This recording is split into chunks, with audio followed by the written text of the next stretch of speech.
Jimmy Fallon, host of The Tonight Show with Jimmy Fallon, was among a number of television presenters to give their heartfelt thanks to Queen Elizabeth II in televised tributes across the world.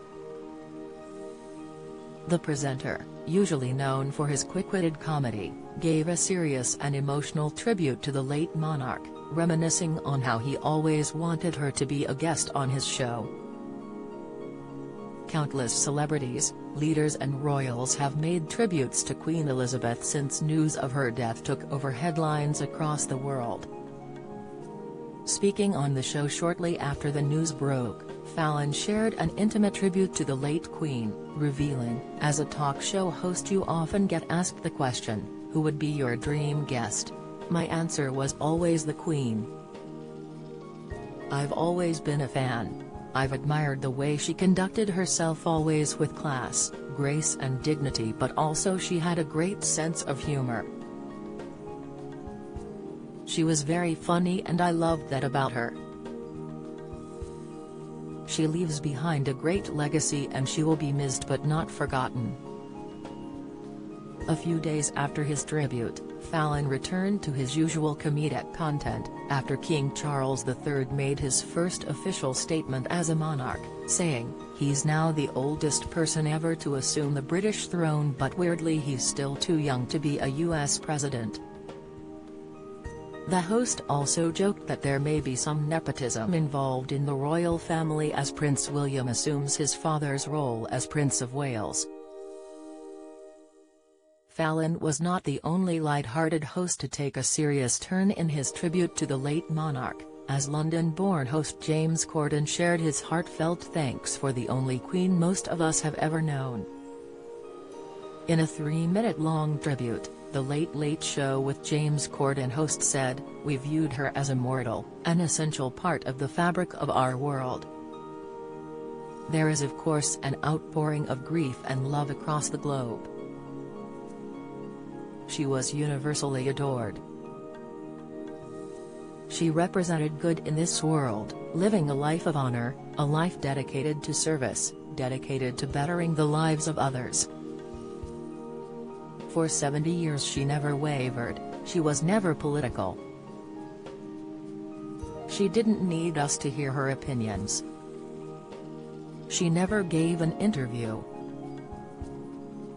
She never posted on social media. It was never for her about her own PR.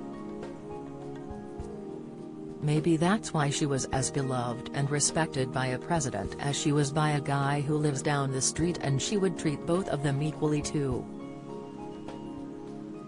A life's work never to be repeated." Corden has a specially close bond with the royals, as he met Princess Anne in Buckingham Palace in 2015 when he received an OBE for his services to drama.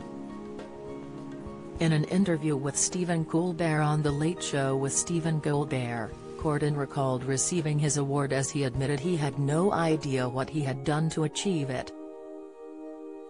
He described the palace as not too shabby and joked, "There's fewer pictures of the Queen in Buckingham Palace than you have of your own face in your studio.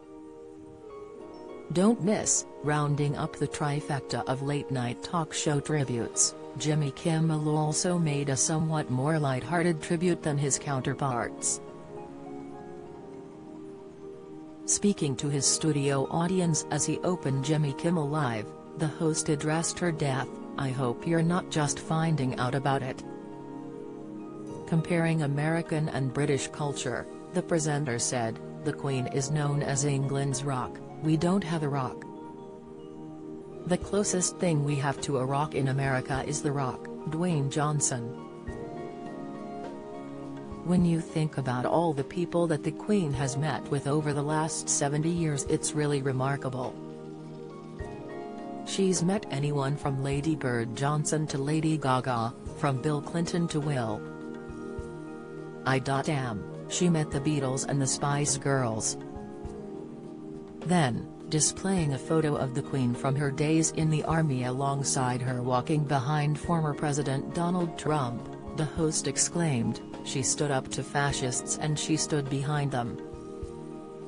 Alluding to the recent scandalous premiere of Don't Worry Darling, Kimmel added, "After all these years, this week she saw Harry Styles spit on Chris Pine and said okay, I've had enough. We send positive thoughts to our friends in the UK and also to all the American ants who are obsessed with the royal family for reasons I will never understand.